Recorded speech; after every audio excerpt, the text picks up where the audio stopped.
His name after he's arrested and charged with aggravated assault. Authorities accused Tyrone Ferguson of shooting a man driving on I-75 in Monroe County during a case of road rage. But as the investigation and trial played out, evidence paints a different picture. 10 News anchor Shay Smith explains the case in this 10 Investigates. Shay. Robin and John, Tyrone maintained his innocence and said there was no doubt in his mind that he did not shoot anyone during that incident. But it took more than 2 years and a mistrial to uncover evidence that showed he shot no one on the interstate. You can't find a shortcut to beat when you're playing with people's lives. So they didn't look at what it cost me. After 3 years, Tyrone Ferguson says his name has finally been cleared after being wrongly accused of shooting someone during a road rage incident. Regardless of medical records and bullet holes that show Tyrone did not shoot anyone, the past still lingers. People can look at it, well, he's just mad, he's just ill. I'm upset because I have to start over. Tyrone Ferguson is from Sweetwater and served in the military between 1985 and 1993. He also worked for the police department in Madisonville and Sweetwater. But in 2022, Ferguson found himself on the other side of the law. In late February, Ferguson was driving home from work late at night on I-75 in Monroe County. He says he got stuck behind a slow vehicle in the fast lane, flashed his headlights, then passed them. Their lights was very dim, like their alternators out. So I said, well, maybe they having issues and problems. So I slow down and I wait for him to get up there. Well, dude, he sat slouching down in the seat and he flips me off. He then sped away, but a moment later, Ferguson says he heard gunshots from that same vehicle. 2 kids were also inside that car. Boom!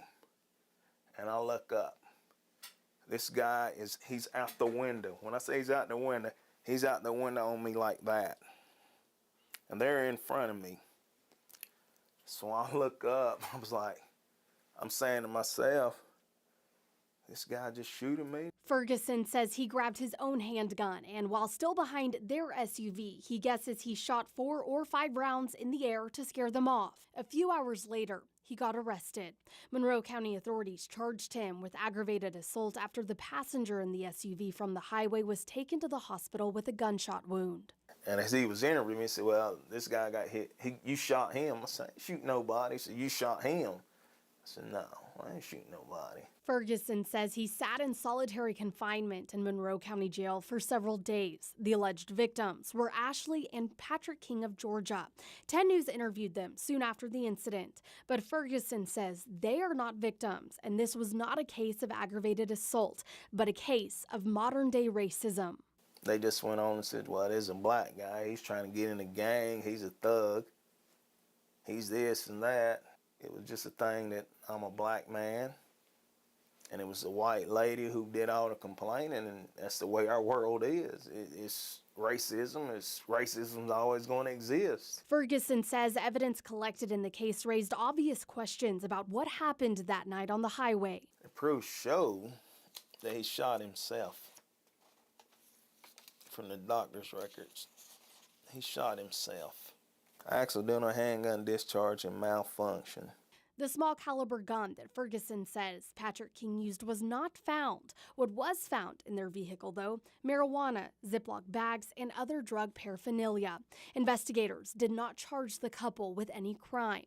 In August 2023, Ferguson went on trial. That's when Ferguson says he and his attorney got a surprise. It floored us when somebody said, oh yeah, there are bullets in the car. Ashley King testified that bullets were found in her car. That information had never been given to the defense. This is one of the 2 most egregious acts that I've seen in practicing for 48 years in the state. The judge declared a mistrial. Records show after the mistrial, the alleged victims told prosecutors they did not want to come back to the state because in part of Tennessee's marijuana laws. In September 2024, Stephen Hatchett became district attorney of Monroe County. By December, he dismissed Ferguson's case with prejudice, meaning it cannot be raised again. In a written order, the state was ordered to pay attorney's fees to defense counsel for post-mistrial hearings. It is a very rare thing that a judge orders a prosecutor to pay attorney's fees. I don't know that I've ever seen it. Ferguson says this case was mishandled, lacked evidence, and was drawn out far too long. They knew that I didn't shoot this guy, but they still carried it on. 2 years and 10 months. I would hope that you never sit here and ask me questions about a case that my office handles start to finish. That's similar to this.